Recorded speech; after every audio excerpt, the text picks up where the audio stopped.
Bismillahirrahmanirrahim.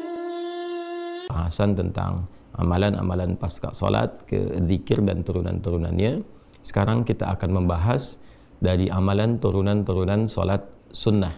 Ya, amalan turunan salat sunnah, dan di kesempatan ini kita akan memulai dengan satu salat yang mendapatkan perhatian tinggi di dalam Al-Quran, juga dalam hadis-hadis Nabi Sallallahu Alaihi Wasallam dengan rincian-rincian yang sangat luar biasa, keutamaan-keutamaan yang juga ditampilkan sangat penting baik dalam Al-Quran ataupun juga hadis-hadis Nabi Muhammad Sallallahu Alaihi Wasallam.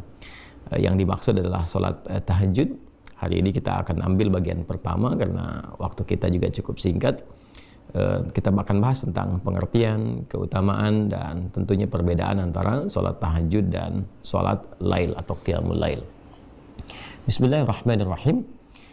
Di antara sekian salat sunnah atau dikenal juga dengan nafilah, kita berikan dua perbedaan ya dari istilah. Jadi kalau disebutkan nafilah, maka itu yang dimaksud perbedaan jenis salatnya. Ya, jenis salatnya dengan salat apa?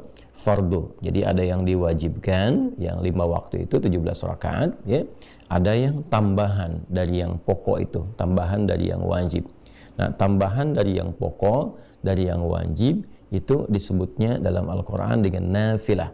Ya, sesuatu yang diikutkan pada yang pokok, yang kalaupun tidak ada sesuatu itu, yang pokok tetap utuh, ya. Tapi ini akan berpengaruh pada keindahan, kebaikan, kesempurnaan.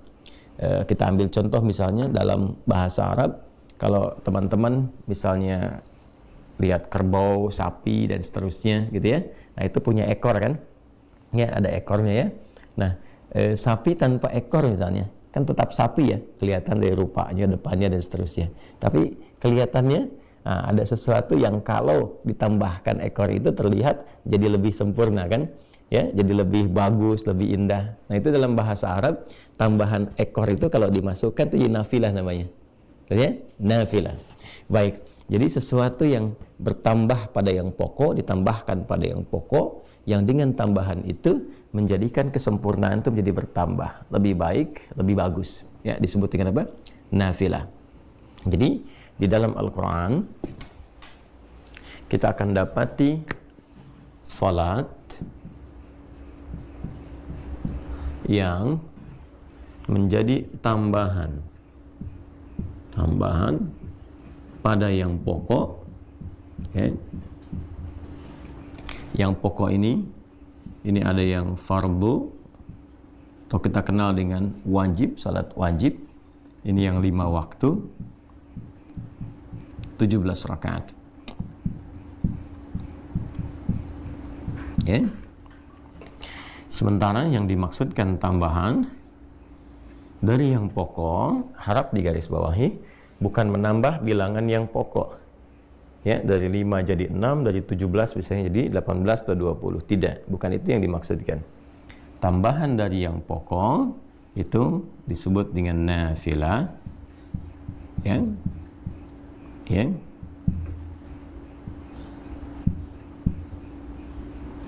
Disebut dengan nafilah, memberikan kesan secara kiasan kepada kita semua bahwa kata nafilah berarti sesuatu yang menyempurnakan. Ya, nanti kita akan bahas sesuatu yang melengkapi, sesuatu yang menambah keutamaan. Dan pelan-pelan. Nah, yang dimaksud menyempurnakan bukan berarti kalau kita sudah sholat pokok selesai semua nggak sempurna, ya. Baik, yang dimaksud di sini teman-teman sekalian adalah satu, ya, nanti ada dari segi ketaatan. Jadi ketika seseorang menunaikan sholat nafilah di luar sholat yang pokoknya, maka seakan-akan ia menyempurnakan, menambah kesempurnaannya ya dalam hal menaati Allah Subhanahu wa taala, bertambah ketaatannya, lebih sempurna lagi, gitu kan? Nah, maka di dalam redaksi hadis-hadis Nabi sallallahu alaihi wasallam, ya, misalnya di dalam Sahih Muslim ketika seorang Arab Badui berkonsultasi pada Rasulullah sallallahu alaihi wasallam bagaimana dia harus bersikap ketika dia telah menjadi seorang muslim. Ya, ini barangkali juga bisa dijadikan panduan sebagai fikih, ya fikih untuk para muallaf misalnya, atau juga fikih untuk orang-orang yang berada di situasi-situasi tidak ideal, ya untuk menunaikan amalan-amalan yang luas sifatnya. Ya, jadi Nabi SAW memberikan pesan kepada orang ini, karena orang Baduy ini ya tinggal di tempat yang tidak biasa, nggak setiap waktu bisa menemukan masjid, nggak setiap saat bisa bangun malam karena dia pindah-pindah, mungkin kena badai, mungkin dingin dan sebagainya. Jadi Nabi mengajarkan kepada orang ini ketika dia bertanya, "Ya Rasulullah, ajarkan, tunjukkan padaku amalan yang singkat, padat, tapi berpotensi memasukkan aku ke surga." Kan? Nabi SAW mengajarkan, ya engkau tunaikan sholat yang pokok. Allah mewajibkan kepadamu 5 waktu, ya silahkan tunaikan.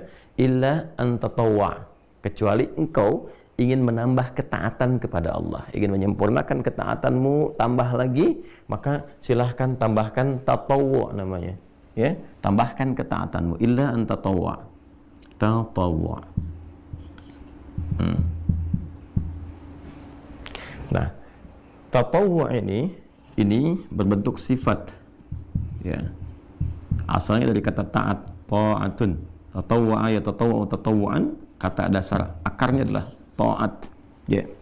Jadi ketika seorang menambah ketaatannya kepada Allah dengan menambahkan amalan-amalan di luar yang pokok, di luar yang fardu, seperti hadis tadi ketika Nabi mengatakan kalau engkau pengen tambah ketaatan, silahkan tunaikan yang sunnah-sunnah, ya. Maka dengan menambah tambahan-tambahan di luar yang pokok itu, dia sedang menyempurnakan ketaatannya kepada Allah Subhanahu wa taala. Jadi salat nafilah di luar salat pokok disebut dengan nafilah karena menyempurnakan ketaatannya kepada Allah Subhanahu wa taala. Jelas sampai sini ya? Baik, jadi telah kita temukan dalam Al-Qur'an juga dalam hadisnya. Dalam Al-Qur'an tentang nafilah, kita langsung turunkan Quran di pokoknya surah ke-17 misalnya, Al-Isra di ayat yang ke-79. Wa minal laili fatahajjad bihi nafilatan laka, dan di antara sebagian malam itu jika engkau ingin bangun menunaikan ibadah, menyempurnakan ibadah ketaatanmu kepada Allah di waktu malam, silahkan tunaikan tahajud, dan itu termasuk nafilah. Ya kan? Ketika disebutkan nafilah, menyempurnakan amalan pokokmu, menyempurnakan ketaatan, maksudnya ya menambah ketaatan pada Allah Subhanahu wa taala. Yang kedua, melengkapi. Apa yang dimaksud dengan melengkapi di sini? Ya, yang dimaksud bukan melengkapi jumlah bilangan rakaatnya, kan? Jadi bukan berarti oh ini ada yang kurang, tambahkan. Jadi kalau saya misalnya lupa sholat subuh, kan? Tadi karena terlalu ngantuk misalnya ditunaikan 1 rakaat dan juga lupa tidak sujud sahwi dan seterusnya, kan? Nah itu babnya berbeda, bukan ditambah dengan sholat sunnah. Ya, nanti ada tambahan-tambahan untuk melengkapi bilangan-bilangan yang pokok itu, ya entah itu nanti dengan mengulang kembali kalau diduga yang pertama ditunaikan itu memang betul-betul tidak khusyuk, tidak maksimal sehingga mengeluarkan dari sifat-sifat benarnya menunaikan sholat, ya, atau nanti ada mekanisme lain yang tidak sama dengan amalan-amalan yang nafilah. Maka yang dimaksud di sini adalah melengkapi kekurangan-kekurangan sifat, ya, yang terkait dengan satu bisa kekhusyuan, ya kan? Nah, boleh jadi ketika menunaikan sholat tadi misalnya sholat subuh waktu Indonesia bagian barat, ya kan? Ya ada dari kita 2 rakaat itu dapat khusyuknya misalnya 1,5 rakaat. Nah, sebagiannya ada yang menerawang kemana dan sebagainya, ya kan? Ya, ada yang dapat khusyuknya misalnya 1 rakaat dan sebagainya.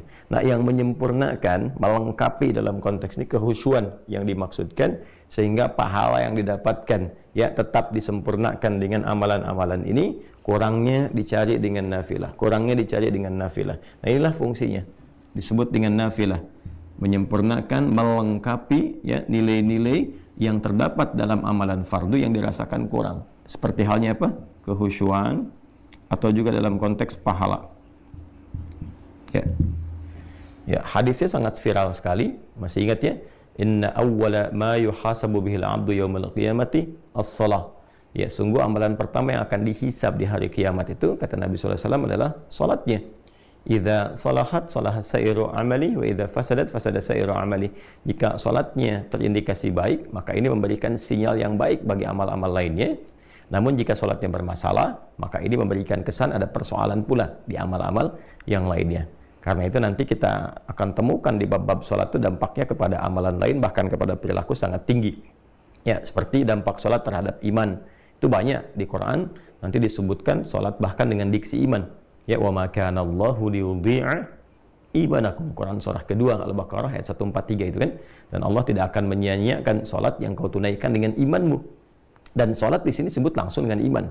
Ya, kemudian juga Nabi mengatakan, ya al-farqu bainal mu'min wal kafir tarkus shalah. Kalau engkau ingin bedakan antara orang yang punya iman dengan orang yang tidak beriman, ya lihat pada perilakunya, apakah dia mengerjakan salat atau tidak. Nah, jadi ada pengaruh salat kepada aspek keimanan. Ya, nanti ada pengaruh salat pada perilaku. Quran surah ke-29 ayat 45 itu ya. Innas salata tanha 'anil fahsya wal munkar. Jadi kalau seseorang itu benar menunaikan salatnya, bagus dia, maka akan terlihat dampak perilaku pada kehidupannya. Orang salat lebih baik perilakunya, lebih tertata, dia beraktivitas, lebih bisa menjaga bagian tubuh dia dari ujung kepala sampai ujung kaki. Intinya dia banyak berbuat kebaikan. Sehingga dari kebaikan ini dia bisa mengatur amal-amal turunan yang lainnya. Udah pasti tuh kalau sholatnya benar, dia pasti bercita-cita pengen haji, pengen umrah, dia pasti ingin berzakat, kan? Dia pasti ingin dekat dengan Al-Quran. Jadi modal pertamanya sholat. Itulah sebabnya kenapa anak-anak di usia 7 sampai 10 tahun pendidikan dasarnya sholat. Ya, bukan manasik ya. Walaupun tidak salah anak-anak TK, SD diajarin manasik, tapi yang diperkuat sholatnya dulu ya. Sholatnya dulu itu yang fokusnya teman-teman sekalian. Nah, kembali ke sini ya. Dari hadisnya nanti kalau kita akan teruskan, ketika seorang hamba terlihat bahwa dalam sholat pokok yang ia tunaikan itu ada yang kurang maksimal dari kehusyuannya, sehingga pahala yang diraih pun tidak optimal, maka Allah perintahkan kepada malaikat untuk melengkapi itu semua dengan catatan sholat-sholat nafilahnya. Ya, sholat-sholat apa? Nafilahnya. Nah, karena itulah kemudian dalam konteks ini sholat-sholat yang nafilah yang menyempurnakan ketaatan kepada Allah Subhanahu wa taala juga dihukumi dengan sunnah. Nah, sunnah. Jadi kalau kita ngaji ya di turunan bab fikih, khususnya dimasuk di bab usul fikih. Ya, jadi nanti di fikih itu produk hukumnya. Bagaimana kita mengonstruksikan dalil-dalil menjadi sebuah produk hukum. Al-Qur'an itu kan dalil hukum, hadis dalil hukum. Nanti ada ijma', ada qiyas. Ya, ketika kita mendapatkan satu persoalan, melihat sumber hukumnya.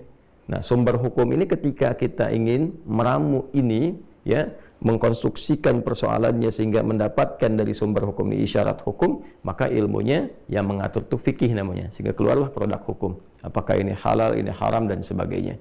Tentu merumuskan ini enggak sembarangan. Ada petunjuknya. Di Islam itu lengkap sekali. Jadi ada langsung petunjuknya dari Nabi Sallallahu Alaihi Wasallam. Begini cara merumuskannya, seperti ini cara menetapkannya, menentukannya, dan sebagainya. Dari mulai bagaimana Nabi memberikan penjelasan untuk memahami tafsir Al-Quran, lalu menerangkan kepada kita dan menunjukkan begini menafsirkan dan mempraktekannya lewat hadis, dan setelah itu menguji sahabat bagaimana kemampuan mengkonfigurasikan dan memitigasikan persoalan-persoalan untuk diberikan pandangan hukum. Ya, seperti kasusnya sahabat Mu'adz bin Jabal radhiyallahu taala anhu ketika beliau diutus ke Yaman oleh Nabi sallallahu alaihi wasallam untuk menyampaikan dan menebarkan risalah Islam. Maka kepada Mu'adz bin Jabal Nabi mengetes beliau sebelum berangkat, ya, mencoba untuk mengkonfigurasikan pemahamannya benar enggak ketika berangkat ini, dites dulu. Nah, itulah tugasnya para dai sebelum berangkat tuh lengkapi diri dengan pengetahuan, kemampuan juga untuk memahami sumber-sumber hukum Islam. Ya, sehingga Nabi memastikan kalau engkau nanti ingin memutuskan perkara bagaimana caramu melakukannya. Maka kata Mu'adz, saya akan melandaskan semua apa yang akan saya jawab itu pertama saya lihat sumber hukumnya dari Al-Quran. Ya, setelah itu dari mana? Ya, dari hadis. Setelah itu kalau engkau ingin memutuskan itu, engkau tidak dapat langsung lihat dalilnya spesifik di Quran, juga di hadis bagaimana? Ya, ana ajtahidu bi ra'yi, kata beliau, saya menggunakan pendekatan, ya, pemahaman saya yang bersumber dari Al-Quran dengan hadis. Jadi dikonfigurasikan, oh ini seperti ini nih memahaminya. Ini ada ayatnya, ini ada hadisnya, lihat isyaratnya kemana, begini hukumnya. Dan nanti yang luar biasa membaca itu ya untuk merumuskan pola hukum di turunan fikih sehingga menjadi kaidah-kaidah fikih, di antaranya Al-Imam Asy-Syafi'i dengan kitabnya yang sangat terkenal yaitu kitab Ar-Risalah yang dikodifikasikan, dibukukan dari hasil surat menyurat beliau. Ya, dengan seorang pembesar yang meminta petunjuk, dijawab, minta petunjuk, dijawab oleh Imam Syafi'i, lantas itu kemudian dibukukan. Yang sebelumnya didahului juga oleh Imam Abu Hanifah, memberikan isyarat-isyarat qiyas nanti. Ya, karena di tempat beliau beraktivitas di Irak itu karena jauh dari Madinah, maka pendekatan ra'i, ya, rasionalitas itu lebih banyak. Jadi kalau kita lengkap di Islam tuh, kalau ingin belajar spesifikasi tentang turunan sumber hukum dalil, ada Imam Malik misalnya, rahimahullahu ta'ala, yang tumbuh berkembang sampai wafat di Madinah, imamnya Madinah, Imam Darul Hijrah. Kalau kita ingin belajar tentang logika dalam agama, bagaimana memahami ini secara logika, bagaimana memahami hukum ini secara pendekatan logika, maka ada Imam Abu Hanifah An-Nu'man. Ya, kalau kita ingin menggabungkan keduanya, ada Al-Imam Asy-Syafi'i. Nanti muridnya Imam Asy-Syafi'i ada Imam Ahmad bin Hanbal. Jadi lengkap, di kita tinggal merujuk, memilih, melihat dan melengkapi keseluruhannya. Kembali ke sini, maka nanti ya dalam pendekatan ilmu fikih ada turunan usul fikih. Di situ kita akan temukan ya di antara definisinya. Karena nanti ada perbedaan antara hadis dengan sunnah di ilmu hadis, fikih dan usul fikih. Ya, kalau di hadis nyaris keduanya sama, dibedakannya dengan kurikulumnya saja. Semua yang bersandar dari Nabi sallallahu alaihi wasallam, baik perkataan, perbuatan, sifat dan sikap disebut dengan hadis. Ya, kalau itu kemudian dijadikan jalan hidup untuk diikuti disebut dengan sunnah. Terkurikulumkan jadi apa? Jadi sunnah. Ya, kemudian ketika masuk kepada aspek hukumnya yang saat dikerjakan, ini ya, dia mendapatkan pahala. Nah itu yang sering kita dapati kan. Kalau tak mampu melakukan itu karena uzur tertentu pun tidak berdosa, ya kan? Jadi terjemahannya lebih enak seperti itu. Kalau dikerjakan mendapatkan pahala, artinya ada tambahan di sini. Ini poinnya, ya kan? Kalau tak mampu dilakukan karena uzur tertentu, maka tidak menjadi dosa, nggak apa-apa gitu. Ya, tapi kalau bisa Anda kerjakan, maka mendapatkan potensi apa? Pahala. Ini gambarannya. Jelas ya? Nah, teman-teman sekalian, nanti kalau kita ngajinya masuk ke kaidah fikih, misalnya di fikihnya, ya maka kita akan temukan sunnah itu nanti bersandingnya dengan apa? Dengan turunan hukum di antara 5 hukum itu. Ya, jadi mulai pertengahan nanti ada ibahah, ya satu yang kebolehan, nanti ketika boleh disebut dengan mubah, geser ke kanan jadi sunnah penekanannya, ke kanannya lagi jadi wajib, ke kiri jadi makruh, kiri lagi jadi haram. Jadi kalau kita jemari kita ini 5, ya Allah ciptakan. Ya, pada umumnya kita dapati 5, ini juga jadi standar pengetahuan hukum kalau kita ngaji di fikih. Ya. Balik ke sini.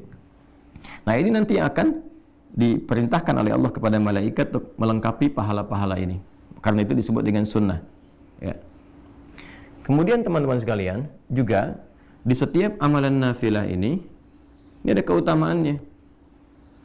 Yang tentunya berbeda dengan keutamaan salat apa? Fardu. Ya. Dari subuh sampai dengan isya tentu utama, ya seperti yang pernah kita bahas sebelum-sebelumnya, memberikan ketenangan kepada jiwa, mempercepat pengabulan doa, kan? Merubah perilaku jadi lebih baik, itu amalan-amalan salat fardu. Jadi salatnya 5 waktu, keutamaannya yang pokok juga 5. Pernah kita uraikan, silakan rujuk kembali. Nah, sedangkan yang ini salat-salat nafilah yang dihukumi sunnah, ya dihukumi apa? Sunnah. Nanti kita akan kaitkan kenapa lebih banyak disebutkan sunnahnya, viral namanya dibandingkan dengan nafilah, karena ada aspek yang ini, yang ketiga ini, keutamaan. Ternyata di setiap sholat nafilah itu akan ditemukan keutamaan-keutamaan yang bahkan boleh jadi nggak didapati dalam sholat fardu. Ya, nanti kita lihat ragamnya. Misal sering kita dapati sholat yang rawatib yang tersusun, ya bersanding dengan sholat-sholat fardu. Misal 2 rakaat sebelum subuh tadi kan, kemudian 4 rakaat sebelum zuhur. Kalau tak mampu 4 jadi 2, hadisnya Ibnu Umar radhiyallahu taala anhuma. 2 rakaat setelah zuhur, kan? 2 rakaat setelah maghrib, 2 rakaat setelah isya, kan? Nanti ada yang rawatib itu yang 12 ya. Nah, itu diantara keutamanya apa? Memberikan kelengkapan kepada salat fardu dari segi kehusyuan, segi pahala. Nanti ada salat mutlak. Ya, ada yang waktunya dekat dengan salat fardu, ada yang terpisah jauh. Seperti yang dekat-dekat itu misalnya 4 rakaat sebelum asar. Hadisnya Ibnu Umar radhiyallahu taala anhuma, rahimallahu imra'an shalla qabla al-asri arba'an. Allah merahmati seorang hamba yang salat 4 rakaat sebelum asar. Nanti ada yang agak mendekat lagi misalnya tapi ada jeda seperti salat syuruk, ya kan?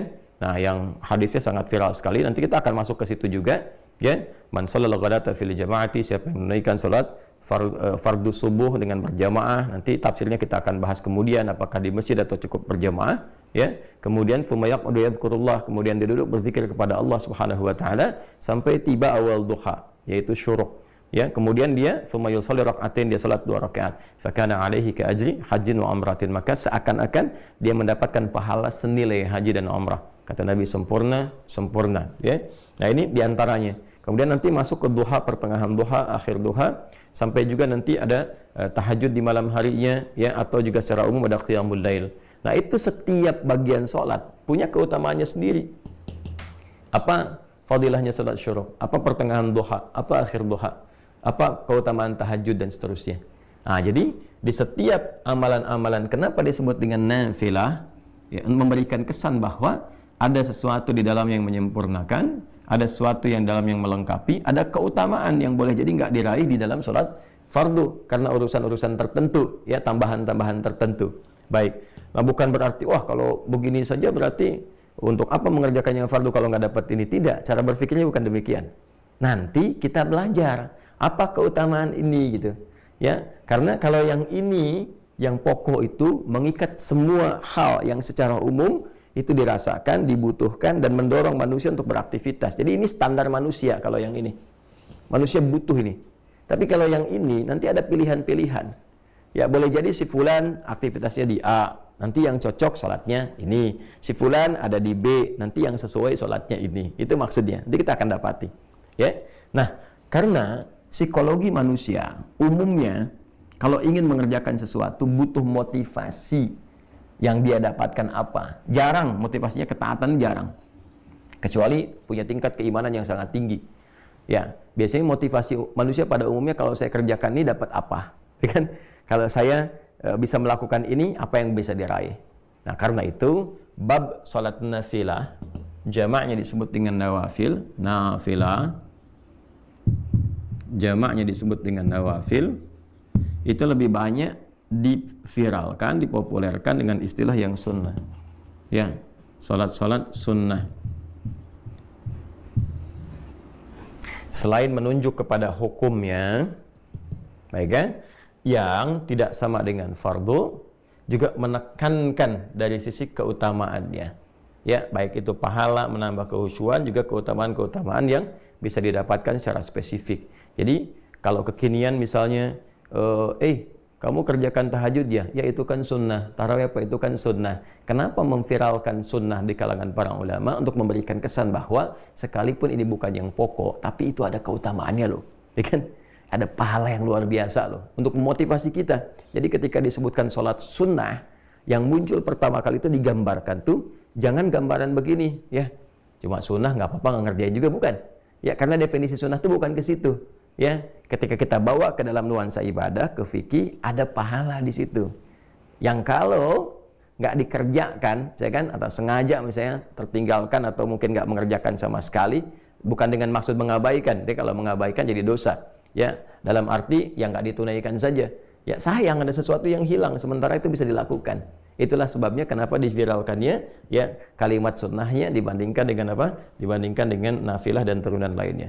Jadi kalau disebutkan namanya nafilah ini jamaknya nawafil, hukumnya apa? Sunnah. Sifatnya tatawwu'. Jadi kalau menemukan bab-bab dalam fikih ngaji babun nawafil itu sama dengan sunnah. Kalau ada dalam hadis istilah tatawwu' itu sama dengan apa? Sunnah. Jelas ya? Nah, di antara salat-salat nafilah yang berhukum sunnah yang sangat ditekankan dalam Al-Quran karena memiliki sifat-sifat yang tinggi dari 3 hal yang diuraikan ini terkait dengan makna nafilah adalah salat malam spesifik tahajud. Ya. Nah, ini ya. Jadi pendekatan pembelajaran kita di Mira itu lebih menekankan pada pendekatan pemahaman. Ya, silakan kita boleh menghafal, bagus ya, menghafal itu, tapi saya menginginkan hafalan yang dipahami. Ya, bukan hafalan yang sekedar diingat ya, tapi rapuh dalam pemahaman. Makanya kita mulai dari dasar dulu sehingga kita paham ketika menunaikan tahajud itu, oh, berarti dia ada pahalanya.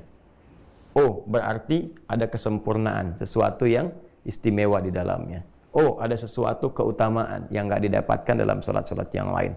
Baik ya? Nah, jadi di antara yang sangat ditekankan dalam Al-Quran untuk menunaikan sholat nafilah dari sekian banyak ragam sholat dan disebut dengan nafilah adalah tahajud. Baik, dalilnya Quran surah 17 ayat 79. Wa minal laili, kan? Baik, wa minal lail fatahajjad bih. Nah, nafilatal lak kita temukan katanya nafilatal lak. Oke. Wa minal laili, dan dari sebagian malam, ya, fatahajjad, maka bergegaslah engkau untuk bangun menunaikan tahajud. Nafilah, kita temukan kata nafilahnya. Ya. Sekalipun sholat itu bukan sholat yang pokok yang ditetapkan untukmu. Ya, itulah bagaimana Allah sangat memahami dan mendetail pada keadaan hambanya, karena memang Allah penciptanya. Ya, tidak semua hambanya memang ya memiliki motivasi yang mendorong ia untuk bisa bangun di malam hari menunaikan sholat. Karena itu Allah memberikan tugas kepada kita yang pokok itu, yang umumnya seluruh hamba itu secara general bisa melakukannya. La yukallifullahu nafsan illa wus'aha. Nah, di atas yang pokok ini kita diminta untuk menambah ketaatan. Ya, optimalkan nih karunia yang Allah berikan. Di waktu malam itu juga ada keutamaan-keutamaan buru, ya kan? Tingkatkan ketaatan dirimu, tingkatkan kemampuanmu, maka ditempatkan hukumnya sunnah, ya, amalannya nafilah, supaya juga tidak terlampau memberatkan kepada hambanya, tapi memotivasi untuk mengajar bagi siapa yang ingin mencapai keunggulan. Okay? Nafilatul lak, sekalipun itu hanya nafilah, ya, untukmu, laka, ya, untuk kita hamba-hamba Allah pada umumnya. Kalau ke Nabi itu berbeda pendekatannya. Jadi ini yang di luar Nabi, kepada kita pada umumnya. Tapi nanti ada keutamaan-keutamaan di dalamnya, kata Allah, ya, yang akan diterangkan setelahnya. Jadi yang pertama, kita jelaskan dulu status tahajud itu, teman-teman sekalian. Statusnya masuk dalam kategori nafilah. Hukumnya apa? Sunnah. Dan memberikan isyarat pada tambahan tatawwu, tambahan sifat taat di hadapan Allah Subhanahu wa taala. Artinya, berbahagialah ketika Anda mampu bangun di malam hari untuk menunaikan tahajud, berarti Anda dinilai oleh Allah, digolongkan, dimasukkan ke dalam golongan hamba-hamba yang mampu menambah ketaatan. Pertahankan. Jadi berbahagialah ketika bisa bangun malam, artinya Allah sedang memuliakan kita dengan menambah sifat taat pada diri kita. Nah, ini pemahaman seperti ini kalau kita mengkajinya dengan dasar-dasar demikian, itu menambah motivasi. Ya. Namun sebaliknya, ketika pemahamannya kita tidak dapatkan, ya boleh jadi mungkin bisa memilih yang lain. Ada orang yang begadang hanya untuk nonton bola misalnya, ya, walaupun secara duniawi tidak salah. Tapi kalau di-compare dengan ini kan ada kehilangan sesuatu, sayang, ya kan? Atau mengerjakan aktivitas lainnya. Tapi kalau kita bisa mendapatkan bab ini dengan baik, wah, dapat kesempatan ini. Tiba-tiba ada dorongan untuk menunaikan itu semua, maka berbahagialah, status kita sedang dinaikkan oleh Allah sebagai hamba yang dinilai bertambah ketaatannya, ya kan? Nah, saat yang bersamaan juga kita punya motivasi ketika bangun di malam hari, kita terdorong menunaikan itu. Kenapa? Karena nanti kita kejar, ada tambahan pahala nih. Lalu kita lihat ke belakang, apakah sudah merasa sholatnya benar, ya, dari subuh sampai dengan ke isya, apakah sholatnya sudah merasa khusyuk. Ketika kita merasakan boleh jadi ada yang kurang sempurna, kita bangun tunaikan. Ya. Dan yang lebih dahsyat, ada keutamaan di dalamnya. Ya, ada keutamaan. Apa di antara keutamaan-keutamaannya? Nanti kita turunkan, ya, setelah kita mengulas dulu bagian ayatnya dari awalnya. Ya. Al-Quran, teman-teman sekalian, sebelum menampilkan kepada kita untuk menunaikan sholat yang dimaksudkan, maka menjelaskan kepada kita 3 hal utama. Ya, 1, penjelasan waktu. Kedua, aktivitas atau nama amal yang akan dilakukan. Yang ketiga, menunjukkan keutamaan dan status hukum. Ya. Waktu, amal, keutamaan, dan status hukum. Nah, yang menarik teman-teman sekalian, ini cara kita mengkaji boleh kita mengkaji dengan pendekatan-pendekatan, misalnya mengawalkan, bisa membahas waktunya dulu, atau kita juga bisa membahas keutamaannya dulu untuk menghadirkan motivasi, lalu setelah itu baru mulai ke teknis dengan menentukan waktu. Bisa jadi demikian.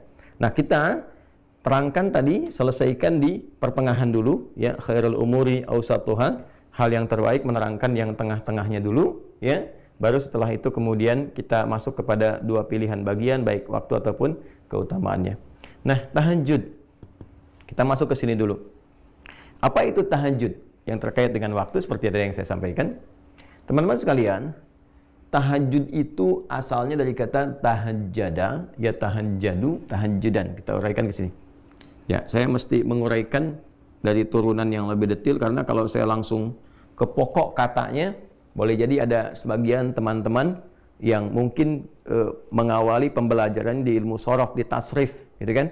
Tidak ke ilmu lughah, ke atasnya belum sampai, ya tidak ke pokok, sehingga terjadi di situ lompatan-lompatan yang kadang-kadang mungkin dari sebagian teman-teman tidak sampai ke sana, ya, karena alhamdulillah kita kan memulai juga dengan spesialisasi bahasa Arab gitu ya. Kayak kalau saya bilang nanti langsung dari hajada, boleh jadi yang belajar tasrifnya dari shorof belum ke lughah yang agak ke atas sedikit menyimpulkan salah misalnya, ya, maka kita urutkan secara agak lebih mendetil. Dari kata tahajjada, ini tahajud. Dari kata tahajjada, ya tahajjadu, tahajjudan. Tahajjad itu pokoknya dari kata hajada. Ini akar katanya. Hajada. Singkatnya ditambahkan tak di depannya. Kemudian tasydid sebelum akhirnya. Ya. Nah, agak cepat. Hajada ini akar kata awalnya, akarnya. Ini bermakna satu aktivitas, ini amal perbuatan. Satu aktivitas yang dikerjakan di malam hari setelah diawali dengan tidur terlebih dahulu. Jelas ya? Jadi awali dengan tidur, bangun, beraktivitas. Itu hajada pokoknya. Baik ya? Nah, kalau kita ingin tambahkan ini dalam bentuk kesungguhan, serius pengen bangun nih di malam hari untuk beraktivitas, kan? Maka tambahkan tak di depannya. Ini fungsinya nih. Ya, secara bahasa. Lalu kalau ingin mengisyaratkan bahwa aktivitas itu nggak mudah dilakukan. Nggak semua orang bahkan yang ketika bangun langsung bisa mengerjakan aktivitas itu. Ya kan? Ya, pengen ngerjainnya jam 3:30. Bangunnya 2:30, berusaha udah bisa bangun tuh, kan? Tapi tiba-tiba kemudian dia duduk dulu, tahan ngantuk, begitu sadar jam 5, kan? Bisa terjadi demikian ya. Nah, maka untuk memberikan kesan kesungguhan, dan itu tidak mudah, butuh motivasi 2 kali lipat, double. Sesuatu yang double itu yang menunjukkan kesan mesti tambah, ya, untuk berlipat tuh tasydid disebutin dalam bahasa Arab. Jadi asalnya menyatukan 2 harakat, yang satunya itu mati, yang satu hidup, ya. Misalnya ini ada hamzah a, ini waw pertama mati, kedua hidup, awal. Maka untuk bisa mempersingkat ini dijadikan satu huruf tambahkan tasydid, maka double, menyatukan 2 menjadi 1. Yang satu sukun, yang kedua apa? Berharakat. Jelas ya? Ini dari kajian dasarnya. Tapi tasydid juga seakar dengan syiddah, sesuatu yang enggak mudah. Jadi kalau kita ngaji fikih bahasa, kita akan dapatkan biasanya pekerjaan-pekerjaan yang tidak mudah dikerjakan, sehingga butuh motivasi double, 2 kali lipat. Ya, itu secara psikologisnya dia ditambahkan tasydid sebelum akhirnya. Maka berubahlah dari kata hajada menjadi tahajjada, memberikan kesan bahwa kesungguhan, keseriusan untuk mengerjakan aktivitas di malam hari setelah tidur terlebih dahulu, walaupun itu tidak mudah dilakukan, tapi dia menumbuhkan motivasi berkali lipat untuk mewujudkan itu. Nah, sifatnya, karakternya disebut dengan tahajud namanya, ya. Tahajud nih. Ini di Quran kembalinya ke sini ke kata kerjanya untuk menunjukkan pekerjaannya. Ya, wa minal laili, dan dari sebagian malam. Minnya sebagian, menunjukkan 2 kesan. Ya. Kesan pertama, nggak harus semalam suntuk penuh untuk menunaikan ibadah ini. Ya, cukup sebagiannya lah yang Anda pandang Anda bisa mengerjakan itu secara ideal, sesuai dengan kelapangan Anda. Ya misalnya kalau ba'da isya istirahat, sekarang jam 8, misalnya istirahat jam 9, ya, bangun di pertengahan malamnya, dengan memberikan kesan bahwa ya saya bisa bangun jam 1 misalnya, silahkan kerjakan. Jam 2 misalnya, silahkan. Ya, atau awal-awal dekatkan ke subuh misalnya. Kalau subuhnya 4.35 misalnya, ya Anda bisa tunaikan jam 4 misalnya atau 4:4, sehingga ketika selesai dekat ke subuh dan tidak terlampau ngantuk untuk mengerjakan sholat subuh karena di awal-awal.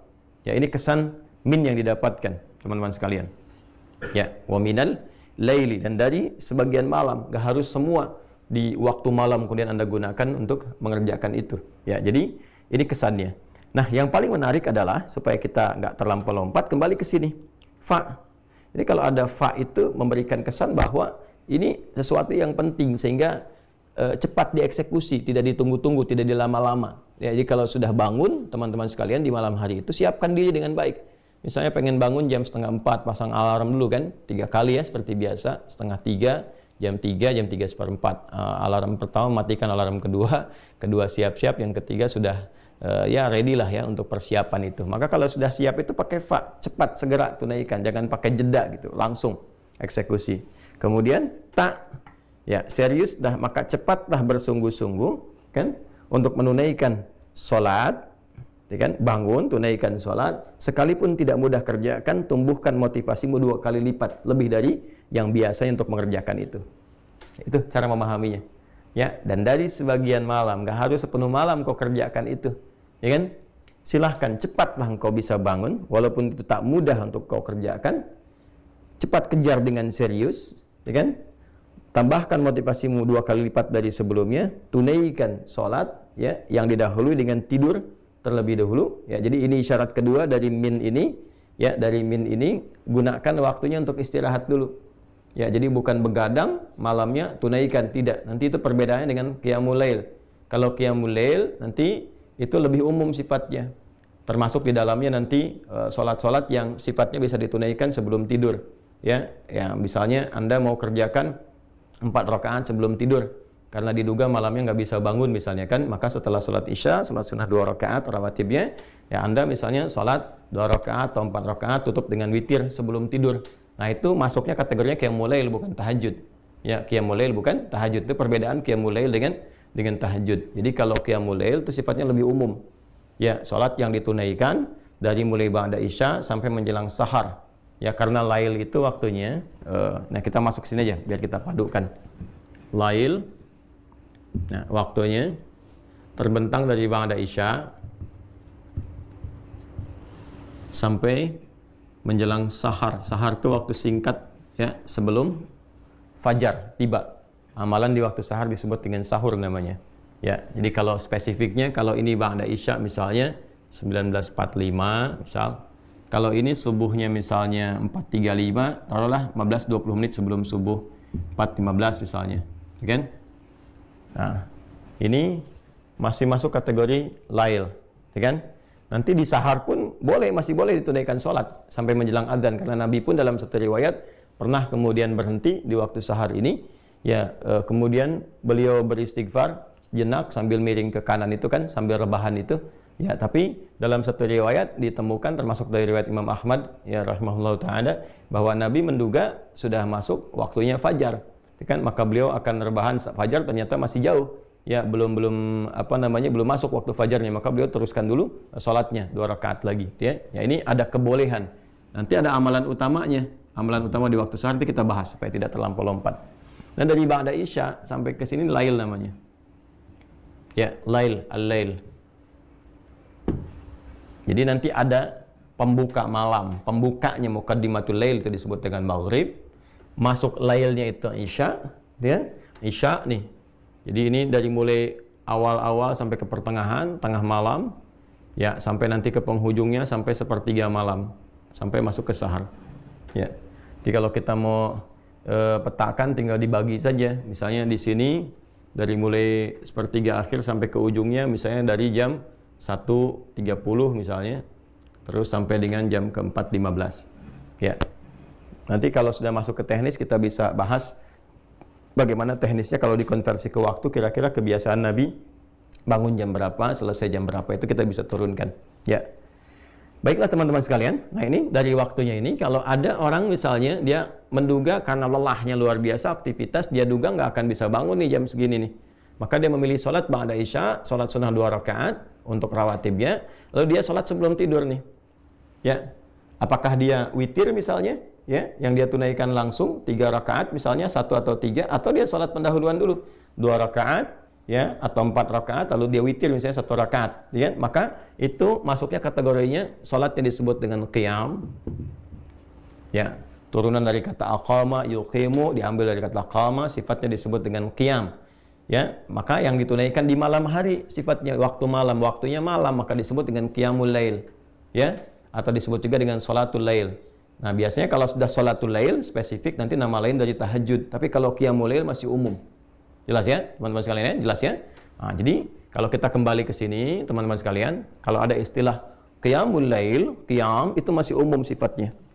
Ya, boleh dilakukannya sebelum tidur atau bahkan setelah tidur. Nanti nama dari qiyamul lail spesifik. Kalau ditunaikan ba'da tidur, ya, bilangannya genap, nah itu disebut dengan tahajud. Yang ganjilnya disebut dengan apa? Witir. Nah, spesifik nanti ada nama lain untuk menunjukkan sifat tahajud itu, kayak untuk menunjuk nama sholatnya. Jadi kalau tahajudnya nanti, oh tahajud kan aktivitas yang dilakukan malam hari, ya, yang didahului dengan tidur. Aktivitasnya apa nih spesifik? Jadi kalau orang cuma bangun, ya harus dia kerjakan apa saja kan secara bahasa tahajud aja.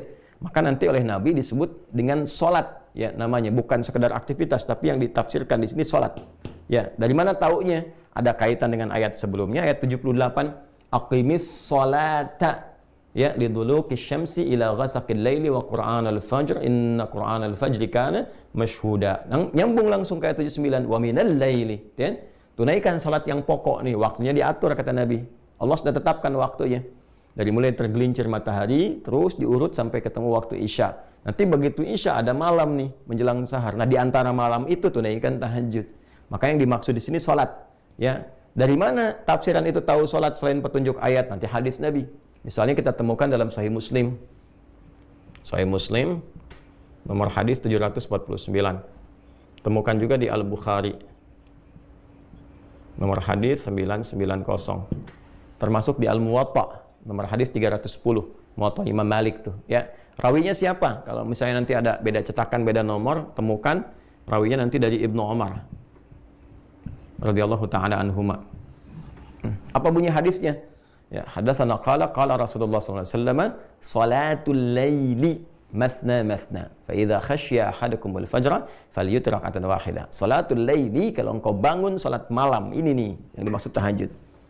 Maka teknisnya nanti Nabi ada yang tunjukkan 2 rakaat, di hadis itu ada yang tunjukkan nanti 4 rakaat, kemudian ujungnya 3. Nanti kita akan lihat secara teknis setelah masuk ke teknisnya, ya. Jadi kalau ada istilah tahajud yang dimaksud sholat, ya, waktunya ini didahului dengan tidur, silahkan bangun di pertengahan sampai dengan ke ujung malam. Ini ya, hukumnya apa? Sunnah. Keutamaannya ada hal-hal yang luar biasa diisyaratkan dengan nafilah. Nah, apa saja rahasia keutamaannya? Setidaknya ada 4 yang paling utama. Baik ya. Yang pertama, langsung kita sambungkan ke ayat masih yang sama, ayat 79 sampai 80. Ya, nanti di ujung 79, di awal 80. Nafilatan laka asa an yab'atsaka rabbuka maqaman mahmuda. Satu, tahajud itu diantara keutamaannya, ini rahasianya. Kenapa saking pentingnya tahajud ini walaupun ibadahnya sunnah, ya, sifat hukumnya, tapi sangat ditekankan di Quran karena ada rahasia di dalamnya. Ada keutamaan yang nggak bisa diraih di sholat-sholat lain, termasuk dalam sholat fardu. Satu, asa ayyab'atsaka rabbuka maqaman mahmuda. Boleh jadi dengan kesungguhan menunaikan sholat itu, Allah akan menempatkanmu di tempat yang terbaik. Maqaman mahmuda, tempat atau kedudukan tinggi, karena maqam itu sesuatu yang tinggi, ya, dan terpuji, terbaik. Tempat kedudukan tinggi yang terbaik. Awas, hati-hati ya, dipilihkan oleh Allah yang terbaik. Ya, maqam itu teman-teman, itu punya dua arti spesifik. Bisa dia real, tempat yang tinggi, yang terhormat, ya, atau juga menunjukkan sifat. Jadi dia bukan tempat dalam arti punya ketinggian, tidak, tapi sesuatu, boleh jadi juga pijakan, tapi dari situ menunjukkan satu perbuatan yang baik yang mengantarkan pada kedudukan tinggi. Ya, seperti Nabi Ibrahim misalnya, ya, kan kalau kita mau tawaf tuh, ya, setelah dari Hajar Aswad, ya kurang jarak, boleh jadi dari situ ada 5 meteran, kan ada Maqam Ibrahim, ya. Ya, Maqam Ibrahim itu sebetulnya bukan tempat wujudnya kayak kerucut bentuk kubah ke atas, bukan, itu tapak kaki.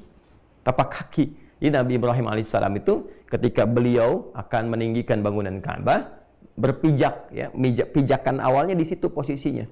Itu isyaratnya di Quran surah kedua Al-Baqarah ayat 125. Ya, wa idz ja'alnal baita mathabatan lin-nasi wa amna wattakhidhu min maqami Ibrahim musalla. Jadi pijakan pertama untuk meninggikan bangunan Ka'bah, yang dengan pijakan itu menjadi terhormat, kedudukan beliau tinggi. Saking terhormat tingginya, Allah jadikan area itu tempat sholat. Ya, tinggi itu. Jadi kalau kita sudah menemukan maqam, artinya kita katakan kedudukan, tempat tinggi yang terhormat, yang terbaik. Ya. Nah, kenapa kuburan juga disebut dengan maqam? Memberikan kesan kepada kita bahwa sebelum meninggal bersikaplah yang baik, yang mulia, sehingga ketika engkau meninggal pun engkau dihormati, engkau punya kedudukan. Ya, makanya orang-orang dulu menyebutnya ke makam yuk, ke makam yuk, ke maqam maksudnya.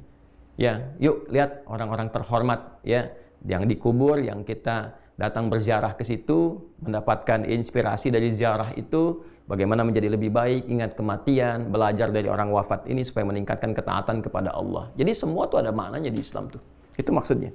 Nah, amalan yang mengantarkan kita untuk mendapatkan tempat kedudukan terbaik dalam aktivitas kita, ya, dan ditempatkan oleh Allah secara langsung, itu tahajud. Ini mahal. Ya, makanya saya sering agak rewel, ya, pada aktivitas yang sifatnya padat yang kita jalani, baik itu misalnya di bisnis, di, ya, diplomasi, di dunia politik misalnya, termasuk juga para ustadz, apalagi ya ustadz pengajar dan seterusnya. Nah, ini amalan yang sangat ideal nih. Ya, di kedudukan tinggi yang terbaik, yang terhormat. Ya, tinggi itu misalnya kalau di bisnis Anda berharap menjadi direktur misalnya, kan. Nah, di posisi itu kan tinggi. Tapi terbaik nggak untuk Anda? Belum tentu. Ya. Nah, boleh jadi ketika Anda ada di posisi itu ternyata tempatnya, kedudukannya bagus, tapi situasinya nggak ideal. Ya, ternyata di titik itu ada sesuatu yang bisa menjerumuskan Anda pada kemaksiatan. Mulai misalnya, mohon maaf sekali, ya, olahraganya juga udah beda, ya kan? Olahraganya udah olahraga yang mengantarkan pada maksiat, pergaulannya nggak bagus. Anda belum siap di situ, belum optimal. Maka ditempatkan oleh Allah misalnya di manajer dulu, yang terbaik bagi Anda. Nanti dibimbing pelan-pelan supaya bisa memperbaiki. Nah, ini, jadi kedudukan tinggi itu disifati langsung dengan mahmuda, yang ideal buat Anda, yang terbaik, yang bagus, yang pas, yang mendukung ketaatan Anda kepada Allah. Jadi dunianya dapat, akhiratnya diraih. Nanti di situ dibekal lagi supaya naik lagi. Ya. Kemudian apa yang kedua? Waqur Rabbi adkhilni mudkhala sidqin. Ya, dan untuk meraih ini dibimbing oleh Allah cara memulainya. Ya. Maka dibimbing pintu pembukanya. Jadi mengawalinya pun dengan terhormat. Ya, bukan dengan sogokan. Kadang orang pengen kedudukan, nyogok, ya, menipu, ya, dan seterusnya. Sifat-sifat yang buruk lah. Ya, ini banyak hal nih. Ya, sekarang ya kita mencoba menjadi muslim yang baik lah, ya. Sekarang mau masuk dunia pendidikan, masuk sekolah kok nyogok. Gimana bisa mendapatkan sesuatu yang terhormat? Anda itu mau dididik di sekolah untuk menjadi pribadi yang baik, tapi mengawali dengan cara yang salah. Ya, masuk kampus nyogok. Sekarang bisa ditemukan berita masuk SD aja nyogok gitu kan. Bahkan ada yang masuk TK pun mau nyogok gitu. Itu sesuatu yang nggak bagus. Ya, bagaimana mengajarkan sesuatu yang salah dari sejak kecil. Ya, sementara tujuan pendidikan itu meningkatkan iman dan takwa pada awalnya, bukan ilmu dulu. Ya, indahnya di Indonesia itu, yaitu senapas dengan nilai-nilai spiritual, nggak bertentangan tuh. Ya, spiritnya itu spirit beragama. Ya kan, saya sering katakan di Undang-Undang Sisdiknas itu di pembukaannya, teman-teman. Ya, di pembukaan pasal menimbang tuh, pasal yang B-nya yang kedua itu, dari beberapa yang ada di situ poinnya, kan ditegaskan Undang-Undang Dasar 1945 ya mengamanatkan kepada pemerintah untuk mengusahakan satu sistem pendidikan yang meningkatkan keimanan dan ketakwaan kepada Tuhan Yang Maha Esa. Di iman takwa itu yang paling pembuka, paling utama. Adab itu pembuka utama. Ya, jadi bagaimana Anda mendekatkan seseorang, anak didik, ya, kepada Tuhan Yang Maha Esa, meningkatkan iman dan takwa dengan cara yang bertentangan, yang maksiat. Maka nanti orang yang rajin tahajud itu dibimbing oleh Allah. Kamu naik jabatan tuh nggak harus nyogok, kan? Promosi jabatan tuh nggak harus usaha yang aneh-aneh gitu. Ya, dan Allah menggerakkan hati-hati orang-orang itu untuk melihat ini memang orang yang paling ideal, orang yang paling tepat, orang paling lurus, paling bagus, langsung naik dibimbing oleh Allah. Jadikan hati-hati orang yang walaupun dia kelihatan misalnya ya perilakunya nggak ideal, ya tapi Allah lembutkan hati untuk memilih dia nanti tuh. Ya, dibimbing. Dan kalaupun ada kesulitan yang ketiga, dalam menjalani itu ada tantangan. Kadang kan di posisi tinggi itu, apalagi makom, posisi tinggi, pasti persaingannya lebih ketat. Ya, jadi kalau ya seringkali kan diilustrasikan dalam kehidupan itu kalau jabatan paling tinggi seperti pohon kan, semakin naik, semakin tinggi anginnya makin kencang kan, persaingannya ketat dan sebagainya. Jadi kadang-kadang memerlukan jalan keluar, solusi. Wa akhrijni mukhrajal sidqin, maka Allah pun memberikan solusi. Pembukanya sudah baik, kalaupun ada persoalan, ya jalan keluarnya, solusinya pun solusi terbaik, dibimbing oleh Allah. Ya apalagi situasi saat ini misalnya, ya yang orang di dunia sampaikan ada peluang resesi dari segi ekonomi, dinamika politik yang kuat secara global begini berpengaruh. Orang-orang yang dekat dengan Allah karena dia punya Allah. Anda punya harta, Anda bisa berperilaku dengan harta, punya kedudukan, membuat banyak hal ya dengan kebijakan-kebijakan. Tapi kan terbatas, harta bisa habis, kalau nggak Anda yang meninggal, harta yang hilang. Kedudukan selesai, pasti berganti, nggak ada yang abadi. Kalaupun Anda pertahankan, Anda meninggal juga. Tapi kalau kita katakan, saya punya Allah, yang nggak ada batas gitu. Nah ini nih, kalimat ini nih teman-teman, saya punya Allah. Nah itu harus melekat pada orang Islam. Punya Allah, itu. Dan itu, Allahu Akbar, itu sebetulnya identitas yang harus melekat pada jiwa itu. Setiap muslim itu kalau sudah punya itu, udah nggak ada batas tuh.